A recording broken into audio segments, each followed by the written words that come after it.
But unfortunately क्या हुआ कि काफी सालों के बाद मुझे लगता है अथॉरिटीज की नींद खुली और सबको ऐसा लगा कि यार ये सब कुछ तो चल रहा है बीच में और ये नहीं चलना चाहिए।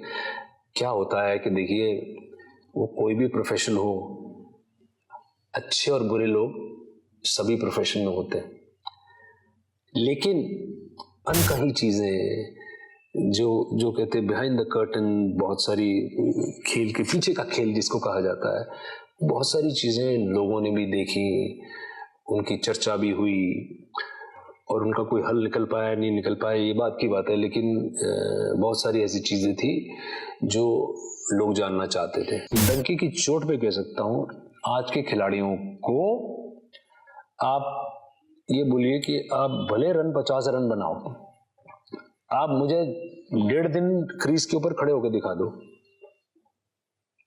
आपसे पूछता हूं, मेरा सवाल आपसे, क्या आपको लगता है वो खड़े हो पाएंगे? भले एक खिलाड़ी दूसरे खिलाड़ी से बेटर हो, लेकिन अगर कप्तान की लाइकिंग वो उसके लिए नहीं है तो वो प्रेफर करेगा दूसरे को। नमस्कार, मैं हूं आलोक कुमार और आज हम बात करने जा रहे हैं उस क्रिकेट की जिसको कभी जेंटलमैन गेम कहा जाता था।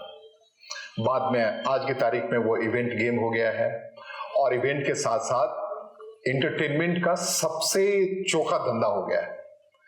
लेकिन आज के दौर के क्रिकेटर की नहीं, बल्कि मैं उस दौर के क्रिकेटर की बात करने जा रहा हूं जब इस देश को रवि शास्त्री हुआ करते थे गर्व के तौर पर मैदान में। भारत वैभव का काल आ रहा था क्रिकेट का, और उस समय पवन अरोड़ा साहब उस समय उस दौर के क्रिकेटर हैं जिन्होंने पाकिस्तान का दौरा किया। उनसे जानेंगे कि उन्होंने क्रिकेट को बदलते हुए कैसे देखा है। पवन जी नमस्कार, स्वागत है। देखिए, क्रिकेट को जो लोग जानते हैं, साउथ दिल्ली को जो लोग जानते हैं, पवन अरोड़ा को जानते हैं, लेकिन पवन जी आपका एक और परिचय है, उसका जिक्र ना हो तो फिर बात बनेगी नहीं। जैसे हमने शुरू में कहा कि एंटरटेनमेंट इंडस्ट्री है, कमाई की इंडस्ट्री हो गई है क्रिकेट, और आपने जब छोड़ा, और आपकी किताब है, बुक है जो बड़ी मशहूर किताब है, cricket inc and cricket money muscles and marketing. इस किताब में क्या है? अगर उसको खोलो पन्ने दर पन्ने, दर्शक अगर पढ़ना चाहे तो क्या है इसमें? देखिए दर्शकों, ये किताब मेरी लगभग 2007 या 8 में लगभग उसी वक्त रिलीज हुई थी, या 9 होगी। आईपीएल जब मार्केट में स्ट्राइक कर रहा था, पहला सीजन था आईपीएल का। हाँ, आईपीएल अभी शुरू नहीं हुआ था, होने जा रहा था। बहुत मार्केटिंग हो रही थी, बहुत उसकी पब्लिसिटी हो रही थी और बहुत चर्चा में था। तो उसको लेकर के कुछ मेरे अपने ओपिनियंस थे, मेरी अपनी स्टडी थी, क्योंकि मैं गेम के अंदर रहा हमेशा, और इसमें बहुत सारी चीजें ऐसी अनकही चीजें जो कहते हैं बिहाइंड द कर्टन, बहुत सारी खेल के पीछे का खेल जिसको कहा जाता है, बहुत सारी चीजें लोगों ने भी देखी, उनकी चर्चा भी हुई और उनका कोई हल निकल पाया नहीं निकल पाया ये बात की बात है, लेकिन बहुत सारी ऐसी चीजें थी जो लोग जानना चाहते थे। ठीक जिस समय आपका बुक आया, मैं याद कर रहा हूं, उसी समय सीबीआई ने, बाकी लोगों ने बेटिंग पे, क्रिकेट बेटिंग पे एक एफआईआर किया। नीरज कुमार के नेतृत्व में कमेटी बनी जिसने जांच किया। ठीक वही है तो, या उससे पहले की कहानी है इसमें? लगभग उसी आसपास समझिए, ये शोर मच चुका हुआ था, ये उससे पहले भी शोर मचा था जी। और बहुत सारे स्टिंग ऑपरेशंस हुए थे, आपको याद होगा। बहुत सारे इंटरनेशनल खिलाड़ी, सभी मेरे दोस्त थे, इसलिए मैं ये नहीं चाहूँगा कि मैं उनको मेंशन करूं। और बहुत सारों को बाद में क्लीन चिट भी मिली, बहुत सारों को नहीं भी मिल पाई। एक शोर सा मच गया था पूरे मुल्क में और सारी दुनिया को हिला के रख दिया था इस ये जो मैच फिक्सिंग वगैरह। क्या अभी ये बताइए, आप ठीक है प्लेयर्स का नाम नहीं लीजिए, लेकिन क्रिकेट बाजार में आ गया एक झटके में। मैच फिक्सिंग, हैंसी क्रोनिया जैसे लोग, नेशनल पैशनेट जैसे हम आप जैसे अभी बात कर रहे हैं चैंपियंस ट्रॉफी या उसका बीते हुए, तो हम एक आईना देखते हैं किसी भी क्रिकेटर में, नेशनलिस्ट का, वो हमारा फ्लैगशिप होता है। हिंदुस्तान ही नहीं, जिस कंट्री में भी अगर पाकिस्तान हारा, पाकिस्तान की बुरी गत हुई, तो वहां एक पूरा सिजरिंग मच जाता है पूरे कंट्री में कि भाई क्या किया तुमने। नेशन प्राइड के दरमियान मैच फिक्सिंग, आपने कहा मसल, मनी, और मार्केटिंग। तो थोड़ी झलक बताइए, क्या है ये सच्चाई? इसमें देखिए, मैं अगर आपको ब्रीफली अगर मैं इसके बारे में आपको बताऊं, तो हम लोगों ने उस दौर से लेके अब दौर इस दौर तक बहुत सारी ऐसी चीज़ें हमने एक्सपीरियंस भी की, हमने देखी भी, कि जैसा आपने कहा कि इस मुल्क में रिलीजन की तरह देखा जाता है इस गेम को। इस गेम की पॉपुलैरिटी ऐसी नहीं बढ़ी है, इस धर्म की तरह पूजा होती है इस गेम की। और जब करोड़ों दर्शक बैठ करके हिंदुस्तान की टीम को खेलते हुए देखते हैं, तो जिस तरह की भावनाएं उनकी जुड़ी होती हैं टीम के साथ, वो देखते ही बनती हैं। तो मुझे ऐसा लगता है कि उन भावनाओं की कदर करना और एक खेल को खेल की भावना से खेलना, ये बहुत ही आवश्यक है, बहुत ज़रूरी है। और ये हमारे खिलाड़ी इस चीज़ पे अमल भी करते हैं और सबको पता है कि भाई इस खेल को खेल की भावना से खेला जाए। किसी भी खेल को खेल की भावना से ही खेलना चाहिए। बट अनफॉर्चुनेटली क्या हुआ कि काफ़ी सालों के बाद मुझे लगता है अथॉरिटीज़ की नींद खुली और सबको ऐसा लगा कि यार ये सब कुछ तो चल रहा है बीच में और ये नहीं चलना चाहिए। क्या होता है कि देखिए, वो कोई भी प्रोफेशन हो, अच्छे और बुरे लोग सभी प्रोफेशन में होते हैं, लेकिन अच्छे लोग अगर ज़्यादा तादाद में हो तो फिर उनका असर कम हो जाता है। तो बहुत सारी चीज़ें ऐसी चल रही थी जिसमें सरकार ने भी ध्यान दिया, सब कुछ दिया, इंक्वायरीज भी हुई, स्टिंग ऑपरेशंस भी हुए। आपका तो वही दौर था ना मोहम्मद अजहरुद्दीन का, जब? हाँ, बिल्कुल। मोहम्मद अजहरुद्दीन और हम लोग तो सारे स्कूल लेवल तक, अंडर 19, अंडर 22, यूनिवर्सिटीज़, ये सब हम लोग इकट्ठे खेले हैं उस टाइम पे। तो वो दौर एक ऐसा एक काला अध्याय है in the history of cricket कि सभी लपेटे में आ गए थे और एक तरह से अलर्ट कर दिया गया था सबको कि भाई ये सब नहीं चलने वाला है सब। तो उसी दौरान मुझे जो भी इंफॉर्मेशंस हम लोगों को मिलती थी, क्योंकि हम लोग देखा जाए तो हम लोग कह सकते हैं कि हम लोग इनसाइडर्स हैं, क्योंकि आप जिस प्रोफेशन में होते हैं आपके पास खबरें कई दफ़ा अपने आप चल के आती हैं, आपको ढूंढनी नहीं पड़ती है। तो प्रोसेस में पार्ट एंड पार्ट, वो प्रोसेस ही वो चल रहा है, आपको आप वो सब्जेक्ट ही आपका वो चलता है। तो कहीं ना कहीं से खबरें आती रहती हैं और फिर सभी अपने साथी, सभी साथ हैं। बाहर की राज्यों के जो खिलाड़ी हैं वो भी कहीं ना कहीं किसी लेवल पे आपके साथ खेले हुए हैं। तो आप किसी ना किसी तरीके से, मुझे ऐसा लगता है कि आप जब आप बचपन से साथ खेल रहे होते हैं ना, तो आप एक दूसरे की फितरत से भी वाकिफ हो जाते हैं। तो आप कहीं ना कहीं आपको ये पता लग जाता है कि भाई ये आपका साथी कर सकता है कि नहीं कर सकता। तो ये सब चीज़ें भी हम लोग एनालाइज कर रहे थे। तो एनालाइज करने का दौर चल रहा था उस टाइम पे। तो उस वक्त कुछ चीज़ें ऐसी आई थी, जब आप इसको पढ़ेंगे तो आप खुद ही इसको देखिए। और ये तो किताब काफ़ी बिकी भी, क्योंकि कंट्रोवर्शियल हो गई थी, लेकिन सच्चाई भी है इसमें। तो अब मैं इसके बारे में आपको क्या बयान करूं, आपके हाथ में किताब है, आप पढ़िएगा। बिल्कुल पढ़ूंगा, लेकिन आप दर्शकों के साथ जस्टिफाई, अगर हम आप बातचीत में यही रुक जाएं तो नहीं हो पाएगा। आप बार बार कहते दौर था, और दर्शक जानना चाह रहे हैं कि इस बुक का जो सेकंड पार्ट है उसका इंतजार करना चाह रहे हैं। दौर है दरअसल साफ दिख रहा है। दिस इज नाउ आफ्टर, जब आप क्विट किए इस गेम को, उसके बाद ये गेम मनी सेंट्रिक हो गया और सारे लोग तमाशेबाज हो गए। ये बात भी सच है, या फिर आप भी, आपके जमाने में भी था और बाद में भी, और अब जो जितना बढ़िया तमाशा कर रहा है उसका सिलेक्शन उतना प्रोमिनेंटली हो रहा है और सिर्फ मनी सेंट्रिक है इस बात में कहने में। और ये बुक आपने उजड़ की बात की, अब बहुत सारी शाखाएं निकल आई हैं, उसको कैसे देखते हैं? ये जो आपने पूछा ना, मुझे लगता है ये बहुत ही महत्वपूर्ण प्रश्न आपका है। मैं इसको इस तरह से आपको इसका जवाब देना चाहूँगा कि कमर्शलाइजेशन जब से हुआ है इस गेम में, स्पॉन्सर्स का आना, पॉपुलैरिटी जिस तरह से मार्केट किया गया है इसको, बोर्ड ने जिस तरह से मार्केट किया है वो काबिल तारीफ है, क्योंकि इतना लार्जर स्केल के ऊपर इसका मार्केटिंग हुई है कि उसके जो परिणाम है वो हम लोग देख रहे हैं। लेकिन इसका जो रिपरकशंस हैं वो भी देखने को मिल रही है कि आपका फोकस सिर्फ छोटे फॉर्मेट तक रह गया है T20। क्यों?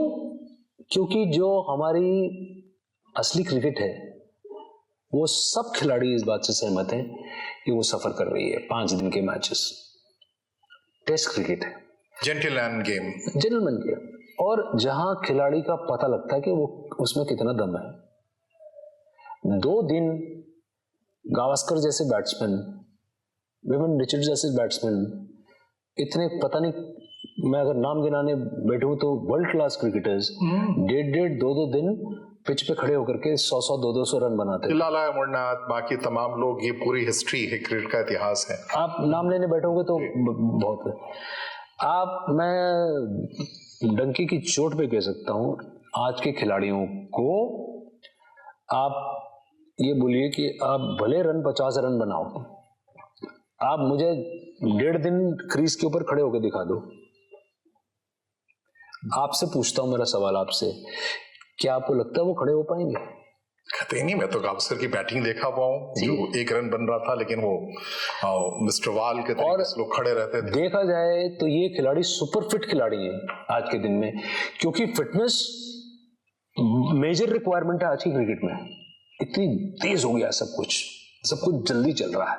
अगर आप फिट नहीं हो आप सरवाइव ही नहीं कर पाओगे, है ना? और कंपैरेटिवली जो पहले के खिलाड़ी थे वो इतने फिट नहीं थे, लेकिन क्रिकेट को लेकर के जो उनकी कैपेसिटी थी और जो टैलेंट उनमें था, खड़े होकर 200 रन बना रहे हैं। अब आप देखेंगे कि 100 रन अभी भी खिलाड़ी बनाता है 25 बॉल पे, 30 बॉल पे, 50 बॉल पे, और वो 100 रन बनाते थे 200 बॉल पे। इतनी पेशेंस खिलाड़ियों में रही नहीं। और ये क्राउड के लिए सारा T20 फॉर्मेट चल रहा है, क्योंकि 3 घंटे से ज्यादा दर्शक बैठ नहीं देखते। ये बोर्ड ने देख लिया, ये क्रिकेट का रील है। ये बोर्ड ने जज कर लिया कि 5 दिन में दर्शकों को बिठाना इज नेक्स्ट टू इम्पॉसिबल। भाई अभी आपका जो प्रोग्राम, ये चैंपियंस कप चल रहा है, 70 करोड़ जियो हॉटस्पॉट्स पे व्यूअर आ रहा है। दुनिया की 10%, मोर देन 10% आबादी वो देख रही है इस खेल को। अच्छा, उसमें क्या हुआ, T20 का कॉन्सेप्ट जब से शुरू हुआ, खास करके IPL जो हुआ, वो एक रेवोल्यूशन लेके आ गया। लोगों को 3 घंटे की सिनेमा हॉल पे जाके फिल्म देखना मंजूर नहीं है, वो T20 का मैच देख लेंगे जाकर के। वो भी 3 घंटे की फिल्म है, वो भी 3 घंटे में खत्म आ गई। ये बताइए, बड़े जरूरी है इस मोड़ पे कि जब एक मैच फिक्सिंग, बेटिंग इस पूरे गेम में आ गया, तो अब ये क्या है कि मैं इस गेंद पे आउट हो जाऊंगा, इस गेंद पे मैं 6 मार दूंगा। वो स्पोर्ट्समैन की कैपेबिलिटी है जो इसका सौदा कर पा रहा है पूरी तरीके से। उसने कहीं ना कहीं IPL लाने का रास्ता खोला कि जिसमें अक्रॉस द कंट्री नेशनलहुड किनारे पड़ गया और सिर्फ तमाशे रहेंगे इसमें। नहीं, देखिए, उसमें मैंने जैसे आपको बताया कि ये फॉर्मेट जो है ना, the most popular format it is become now, और दर्शकों को बहुत मज़ा आ रहा है देखने में। और दर्शक जिस मैच को देखने जाएंगे, जाहिर है उसमें जो गेट कलेक्शन है वो भी मैक्सिमम होगी। जितने दर्शक ज़्यादा जाए, ब्लैक में टिकटें बिक रही हैं, स्पॉन्सर्स लाइन लगी हुई है इस तरह के इवेंट्स को स्पॉन्सर करने के लिए। आप देखिए, टेस्ट मैच को स्पॉन्सर करने के लिए आपको बहुत कम, नहीं के बराबर है, ना के बराबर है। तो साल भर में देखिए अब टेस्ट मैचेस कितने देखे जाते हैं। लेकिन इन सब चीज़ों के बावजूद मुझे ऐसा लगता है कि इंग्लैंड एक ऐसी जगह है जहाँ पे आप देखेंगे सारे, अगर दुनिया में घूम लीजिए, आज भी जो क्रिकेट लवर्स हैं वो आप देखिए 5 दिन के जो मैचेस होते हैं, जो आप दर्शकों को भीड़ देखेंगे वहाँ पे, देखने के लिए बैठे होंगे, यहाँ आपको खाली स्टैंड्स मिलेंगे। तो ये जो परिवर्तन इतने सालों में आया है, ये खेल की अगर मैं बात करूं तो खेल कहीं ना कहीं सफर कर रहा है, और जो असली टैलेंट खेलने वाले जो जो जिनको मैं मानता हूं कि भाई जो क्रीज पे बल्लेबाज अगर खड़ा होकर के रन बना सकता है, उसको अगर अपनी स्किल दिखानी है तो उसके लिए एक ऐसा फॉर्मेट चाहिए जहां पे उसको ये पता है कि मेरे ओवर खत्म नहीं होने वाले, मैं जितना चाहूं जब तक चाहूं मैं बैटिंग कर सकता हूं, ये मेरे हाथ में है। और वो वही खिलाड़ी सस्टेन कर सकता है जिस खिलाड़ी में दम होगा। और T20 एक तरह से देखा जाए लेस टैलेंटेड बॉयज जिनमें उतनी प्रतिभा नहीं है, 4 ओवर डालने हैं बॉलर को। और मुझे याद है 10 ओवर में तो हम जाके वार्म अप होते थे, 10 ओवर के बाद तो रिदम पकड़ते थे, और एक घंटे से 20-20 ओवर डाले जा रहे हैं। यहाँ खिलाड़ी को तो वार्म अप ड्रेसिंग रूम से वार्म अप होके आ रहे हैं, इनको पता 4 ओवर डालने, खत्म बात। और बैटिंग की अगर बात करें तो पहले 3 ओवर 3 बैट्समैन की खेल है ये। ओपनर्स को पूरे ओवर मिलते हैं खेलने को, 3 नंबर लगा लीजिए, थोड़ा सा उसको ज्यादा, अगर जल्दी आउट हो गया तो नीचे वालों को अपॉर्चुनिटी है, वरना जब वो पहुंचते हैं नीचे वाले खिलाड़ी मिडिल ऑर्डर बैट्समैन, तो 3 ओवर रह गए, 4 ओवर रह गए, 2 है तो क्या करना, मारना ही है आपको। तो मार कौन ज्यादा सकता है, उसमें कहीं ना कहीं जो टेक्निकल एस्पेक्ट था वो कहीं मिसिंग है। जब हम back to the bowler shot खेल रहा है एक बैट, जो मिसिंग रहने दी पवन जी, आप मुझे ये बताइए कि मार्केट में अर्निंग कितना बढ़ गया है इस खेल से?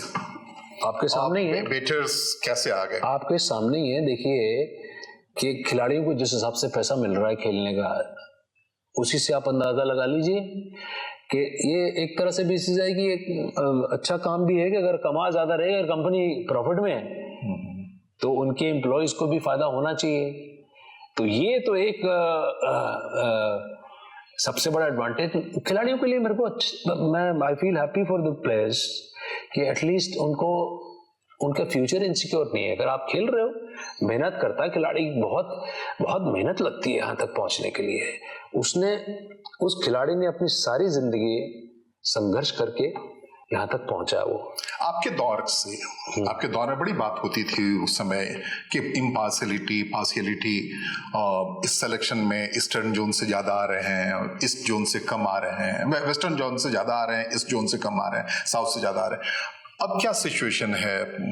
मुझे लगता है ये अभी भी सिलसिला जारी है। ये पार्शियलिटी, ये प्लेयर्स को लेकर के जो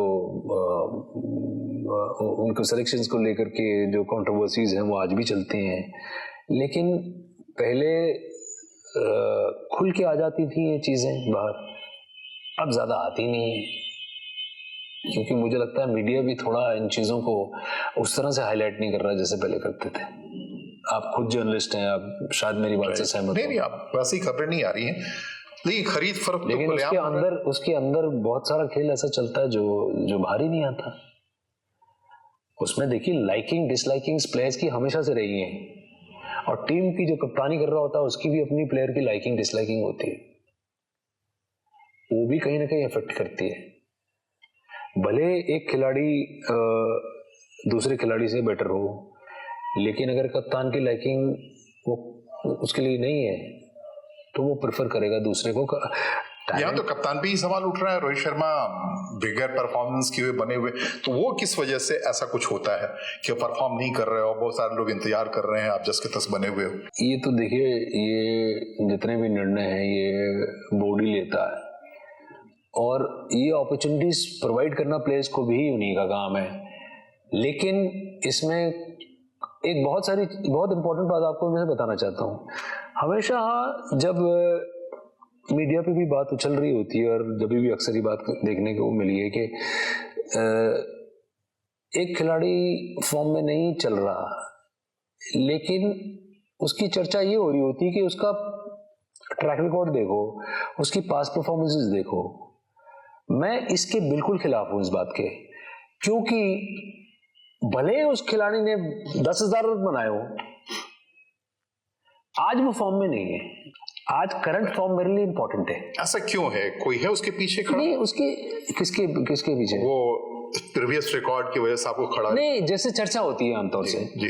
मैंने आपसे सिर्फ ये मैंने अपना ओपिनियन दिया कि करंट फॉर्म जो खिलाड़ी की बहुत बड़ी, भले ही कितना बड़ा खिलाड़ी हो, अगर वो फॉर्म में नहीं है, देखिए खिलाड़ी की फॉर्म खराब होना बहुत स्वाभाविक सी बात है।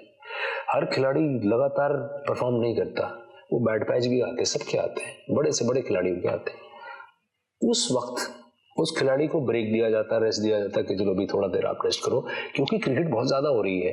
आप रोज एक रूटीन में एक चीज चले जा रही है, कितने रन बना लोगे, कितना परफॉर्म? कंपैरेटिवली वीकर टीमें आती हैं या कोई सीरीज ऐसी होती है कि जो इंडिया के सामने हल्की टीमें होती हैं, तो जो मेन खिलाड़ी होते हैं उनको रेस्ट दिया जाता है कि यार थोड़ा ब्रेक ले लो, उसके बाद रिफ्रेश होकर के दोबारा आना, एक रिजुविनेट हो जाती है बॉडी। तो ये सब चीजें मुझे लगता है करंट फॉर्म खिलाड़ी की बहुत इंपॉर्टेंट है। रोहित शर्मा का अगर हम जिक्र करें, उसने इतना मैं उसको बहुत बड़ा खिलाड़ी मानता हूँ, मैं क्या सारी दुनिया मानती है, और वो जिस तरह की उसकी परफॉर्मेंसेस हैं, जिस तरह से वो खेलता है, मुझे लगता है जिस दिन वो रन बनाता है उस दिन कोई दिखता ही नहीं उसके आसपास। लेकिन अभी करंट फॉर्म थोड़ा सा उसका, क्योंकि कप्तानी में प्रेशर बहुत होता है, कप्तानी में 10 जगह दिमाग चलाना पड़ता है। आपको टीम भी जितानी है, आपको बॉलर्स को यूटिलाइज करना है ठीक से, आपको मैच जीतना है, ये प्रेशर सारे आजकल चारों तरफ से आए होते हैं। तो उसके अलावा आपको बैटिंग भी, अपनी भी परफॉर्मेंस करनी है।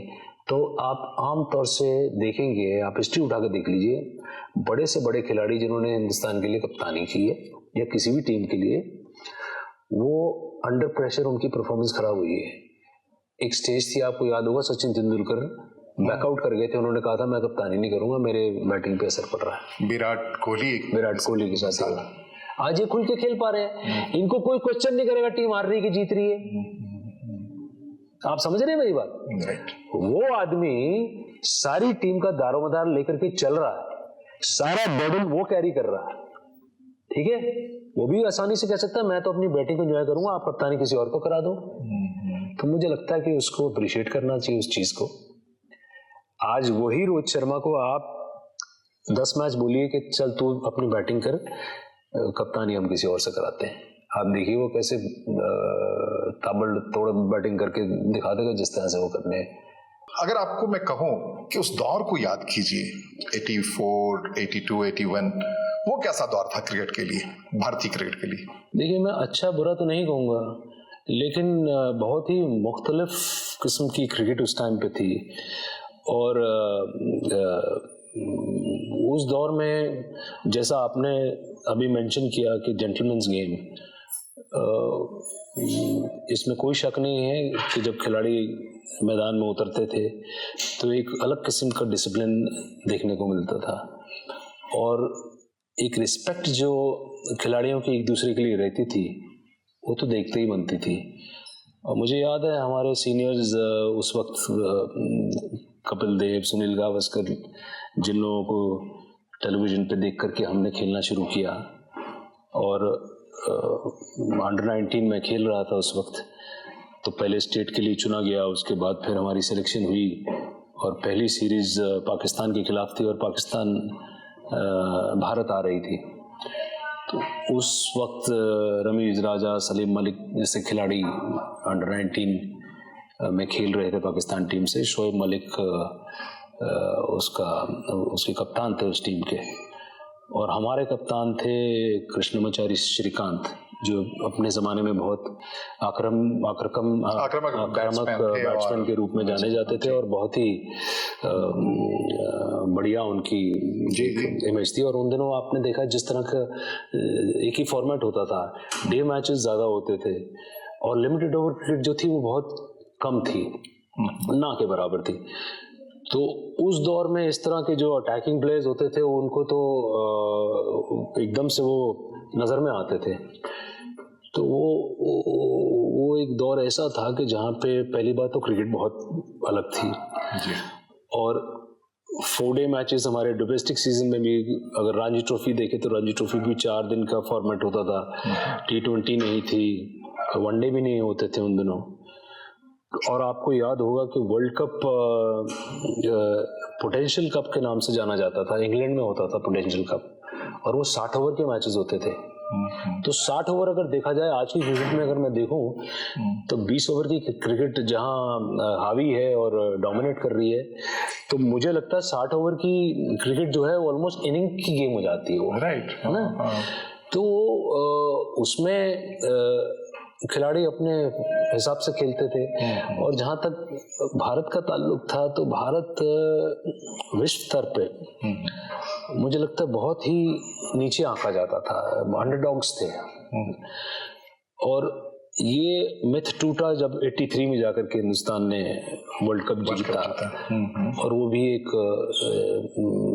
बहुत एक अजूबे की तरह लोगों ने देखा कि किसी ने एक्सपेक्ट नहीं किया था कि वेस्ट इंडीज जैसी टीम जो पिछले एक दशक से भी ज़्यादा डोमिनेट कर रही थी वर्ल्ड क्रिकेट में, ऑस्ट्रेलिया जैसी टीम है, इंग्लैंड जैसी टीम है, उनको हरा करके फाइनल जीतना, तो वहां से मुझे लगता है एकदम से दौर ही चेंज हो गया। वो लेकिन उस टीम में लगभग आप ही के दौर के सारे प्लेयर्स थे ना? हाँ, बिकॉज मुझे याद है कि 81 का टूर हमारा, जब हम लोग इंग्लैंड गए तो रवि शास्त्री हमारे कप्तान थे। तो हमारी इंडिया की टीम जब वहां बनी थी उसमें नवजोत सिंह सिद्धू मेरे साथ थे, रवि शास्त्री कप्तान थे, और सदानंद विश्वनाथ थे। उससे पहले पाकिस्तान टूर पे किरण मोरे विकेट कीपर हमारे थे, चंद्रकांत पंडित थे। तो बहुत सारे ऐसे खिलाड़ी जो, चेतन शर्मा थे, और इन सब खिलाड़ियों के साथ हमारा जुड़ाव रहा, और हम लोगों ने स्कूल लेवल पे इकट्ठे क्रिकेट खेलना शुरू किया। और उस समय तो स्कोर बोर्ड बड़ा इंपॉर्टेंट होता था, तो आपका सबसे मेमोराइज स्कोर बोर्ड पे जो मेंशन है आपका, वो क्या है? मेरा खुद का जी, देखिए, मैंने डोमेस्टिक में तो ऑलराउंडर था, मैं मीडियम फास्ट बॉलर था, और मीडियम फास्ट बॉलर से थोड़ा ज़्यादा ही तेज़ था मैं अपने आप को मीडियम में थोड़ा मॉडेस्ट होके बता रहा हूँ आपको, लेकिन जब पीक था मेरा तो मैं काफ़ी अच्छी तेज़ गेंद फेंक रहा था उस टाइम पे। पर हम उन दिनों स्पीड आंकी नहीं जाती थी, आजकल तो पता लग जाता कि आप 140 डाल रहे हैं, 25 डाल रहे हैं, 50 डाल रहे हैं।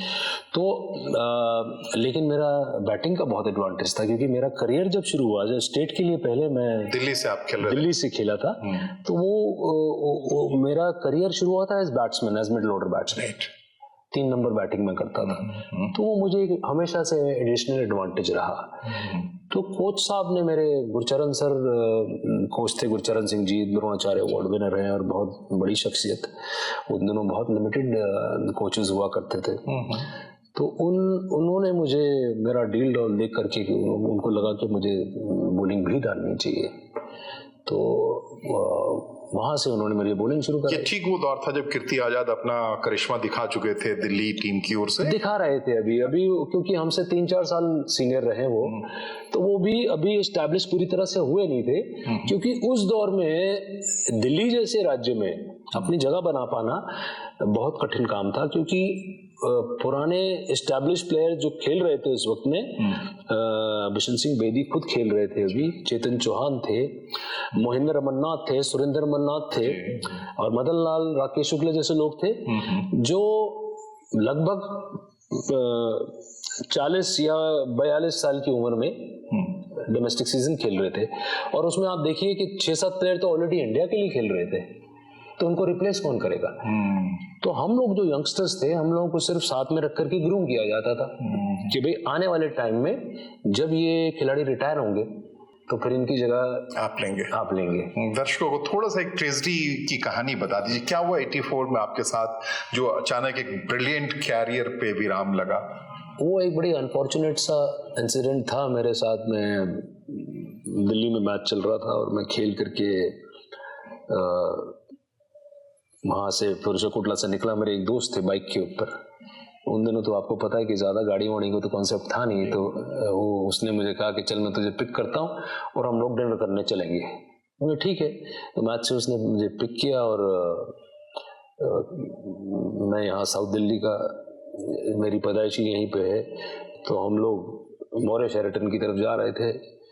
तो साउथ एक्सटेंशन पे एक अनफॉर्चुनेट सा एक्सीडेंट मेरा उस टाइम पे हुआ गाड़ी के साथ, और उस एक्सीडेंट में मेरे मल्टीपल फ्रैक्चर्स टांग में आए, राइट लेग में, और जिसको रिकवर करते करते मुझे ऑलमोस्ट 1 साल लग गया, क्योंकि 3 महीने तो मैं हॉस्पिटल में रहा, और उसके बाद लगभग 3 महीने मुझे क्रचेस पे चलना पड़ा, बिकॉज डॉक्टर ने कहा था कि आप उस पर वेट मत डालिएगा टांग के ऊपर। तो वहाँ से आप ये समझिए कि ऐसा लगा कि जिंदगी ने अपना रुख बदल दिया। और साथ के खिलाड़ी जब हम इकट्ठा चल रहे होते हैं, उस वक्त मनोज प्रभाकर थे मेरे साथ, चेतन शर्मा थे, मीडियम फास्ट बॉलर्स की बात कर रहा हूँ, ऑलराउंडर्स की बात कर रहा हूँ, तो हम लोग एक ही दौर में खेल रहे थे। और आपको पता है कि इस लेवल के ऊपर खिलाड़ी सब 19-20 होते हैं जी। सिर्फ ये होता है कि किसको पहले मौका मिला, और आपको एक भूख होती है कि आप जैसे ही उस प्लेटफॉर्म पे पहुंचेंगे तो आप अपना हुनर दिखाना शुरू कर देंगे। You know that hunger which is there in a sportsman. तो अब क्योंकि वो इतना बड़ा गैप बीच में आ गया, तो ये सब खिलाड़ी जो मेरे साथ के थे तब प्रायोरिटी पे आ गए हैं।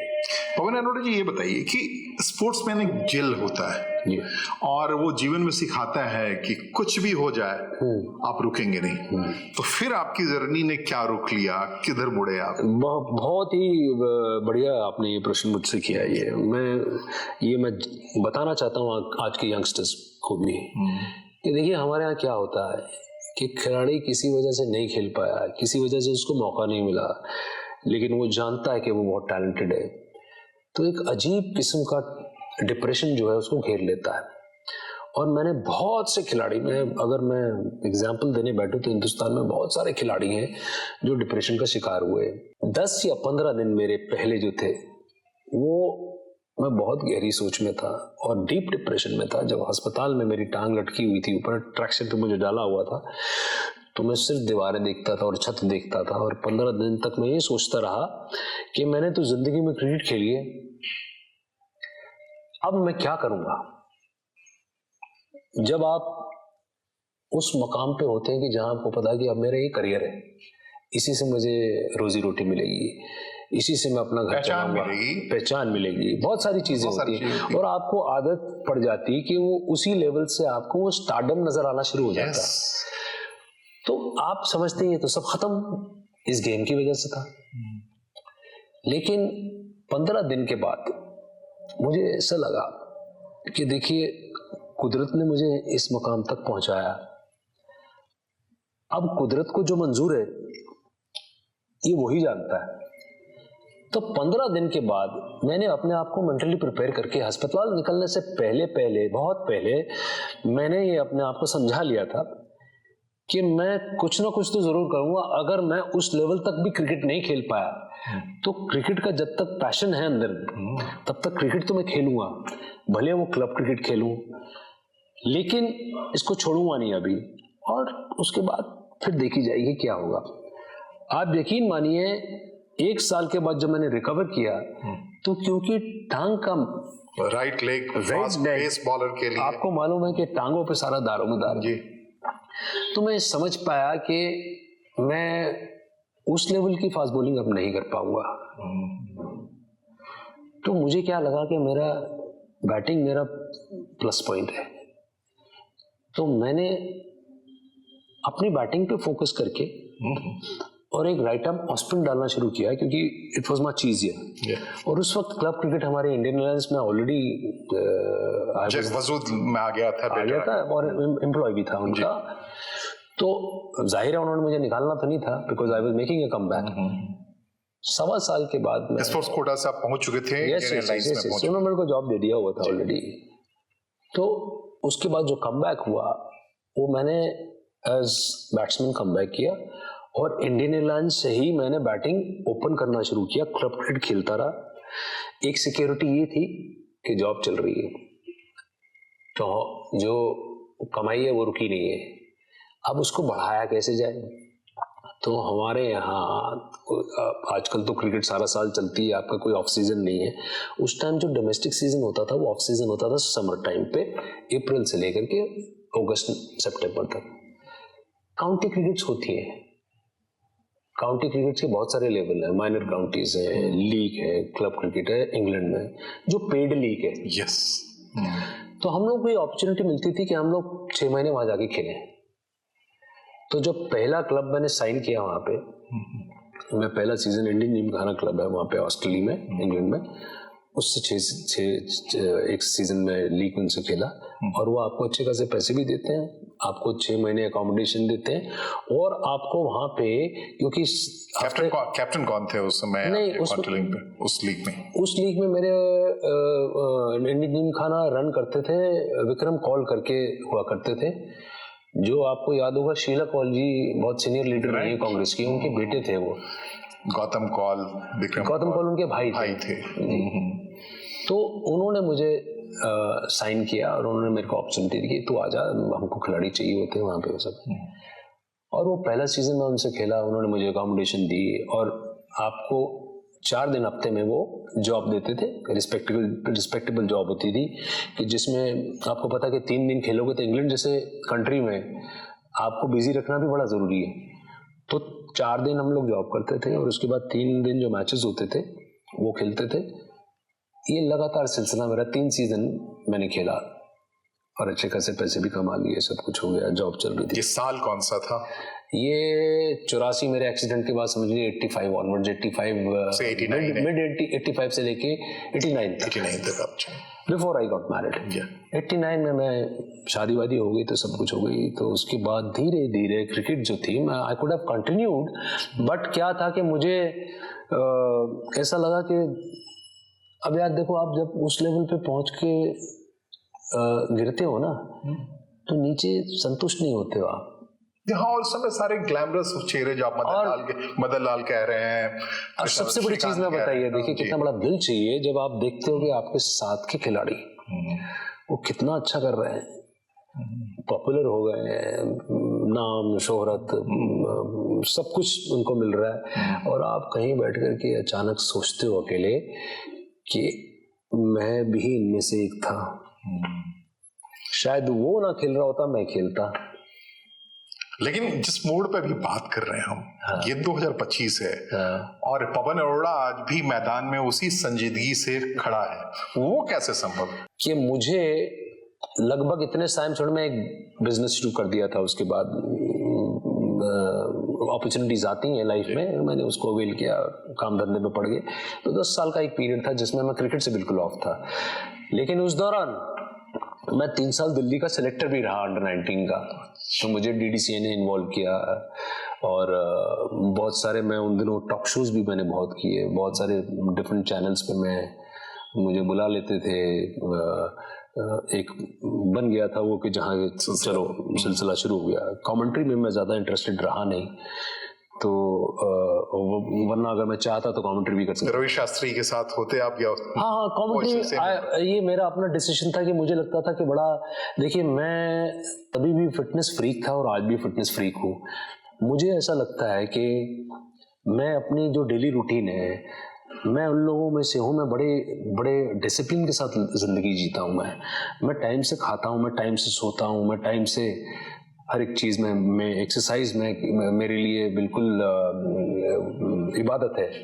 तो ये सब चीज़ों को मैं कॉम्प्रोमाइज़ नहीं कर सकता हूँ। तो आजकल क्या हो गया कि डे एंड नाइट क्रिकेट हो गई बहुत ज़्यादा, तो आप 12-12, 2-2 बजे तक आप कमेंट्री कर रहे हैं, आप सो नहीं पा रहे हैं। और आप देखिए मेरे साथ के खिलाड़ी बहुत सारे जो कमेंट्री भी कर रहे हैं, मैं नाम किसी का नहीं लूँगा, आप देखिए उनके चेहरे से नज़र आता है कि हाँ ना, तो इनको आराम मिल पा रहा है, पैसा कमाए जा रहे हैं। लेकिन मुझे ऐसा लगता है कि पैसा भले कम कमाओ, लेकिन सेहत जो है ना, उसको कॉम्प्रोमाइज करके पैसे, जिंदगी अपने हाथ में रखो, जिंदगी अपने हाथ में रखो। कि अल्टीमेटली इतना पैसा कमाने के बाद अगर आप उसको भोग नहीं पा रहे हो तो किस काम का वो पैसा? तो इस तरह की सोच मेरे, थोड़ा सा अलग सी सोच है मेरी।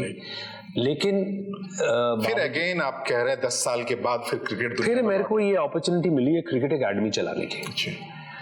और एक स्कूल मेरे बगल में ही एक प्राइवेट स्कूल था, उन्होंने मुझे इस करके बुलाया कि इस तरह से हम लोग चाह रहे हैं कि एक आपका एरिया में नाम भी है, सब कुछ है, और आप अगर हमारे लिए एकेडमी रन कर लें तो बहुत अच्छी बात है।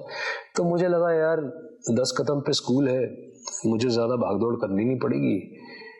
तो वो वहाँ से सिलसिला शुरू हुआ क्रिकेट एकेडमी का। तो मुझे ऐसा लगा कि इससे अच्छी चीज मेरे लिए क्या हो सकती है कि मेरा सब्जेक्ट है, नई जिंदगी मिल गई, वहां से जिंदगी मिल गई। और कहीं ना कहीं वो पैशन अंदर आपका मरता नहीं है। तो मुझे ऐसा लगा कि अगर मैं बच्चों को कुछ it was like giving back to the society, कि आपने जो अचीव किया आप बच्चों को दे पा रहे हैं, आने वाली नस्ल को आप एजुकेट कर पा रहे हैं, उनको एक प्लेटफॉर्म प्रोवाइड कर पा रहे हैं, तो इससे अच्छी बात मुझे कोई लगी नहीं। तो वो सिलसिला 2009 में शुरू हुआ था। आज 25 में हम लोग खड़े हैं, मुझे 16-17 साल हो गए अकेडमी चलाते हुए। तो मज़ा सा आने लगा और बच्चों के बीच में रहता हूँ। कुछ लड़कियाँ भी हैं मेरे साथ खेलती हुई। अब उस एज ग्रुप में मैं सारा दिन उठता बैठता हूँ, तो वो मुझे बड़ा नहीं होने देते। ये उनके साथ जब मुझे लगता तो वो क्योंकि देखिए आप जिस माहौल में रहते हैं ना, आप वैसे ही नहीं कहते हैं, वो बहुत सारी कहानियां हैं कि जिन लोगों के साथ रहेंगे, जिस सोबत में रहेंगे, वो उम्र के रहेंगे आप। अब वो टीनेजर्स के साथ मेरा ज्यादा समय निकलता है जी, और उनको ऐसा लगता है कि उनको अपने में और मेरे में कोई फर्क नजर नहीं आता। वो एक कंफर्ट जोन मेरा भी बन चुका हुआ है जी। और आजकल की जनरेशन इतनी, आपको पता है कि इतनी कंपटीशन में पड़ी हुई है, बिना बात के डिप्रेशंस में जा रहे, माँ बाप की तरफ से मिल रहा है कुछ, आज हालात ऐसे हो गए हैं कि उनको कंपटीशन बढ़ गया है। तो मैं उनको काउंसलिंग भी उनकी करता हूँ, उनको मोटिवेट भी करता हूँ, उनके लिए इंस्पिरेशन भी हूँ। यू आर बेस्ट एग्जाम्पल, जो वक्त के साथ बढ़ना सीखा, वक्त ने पलटा तो फिर खड़ा होना सीखा। और ये ही students they look up to me, और उनको लगता है कि उनको ऐसा लगता है कि ऐसे ही बनना चाहिए हमको भी। तो इससे अच्छी क्या बात हो सकती है। और वो एक अलग किस्म की आपकी जो फैन फॉलोइंग डेवलप होती है और जो प्यार और मोहब्बत मुझे उनसे मिलती है, मुझे कहीं जाने का दिल। जी बहुत बहुत धन्यवाद, बहुत शुक्रिया। ऐसी किताबें और आप जिस ढंग से टीनेजर को तैयार कर रहे हैं, आपके लोग क्रिकेट की दुनिया में आए, अपना भविष्य बनाएं। आभार, धन्यवाद। Thank you very much.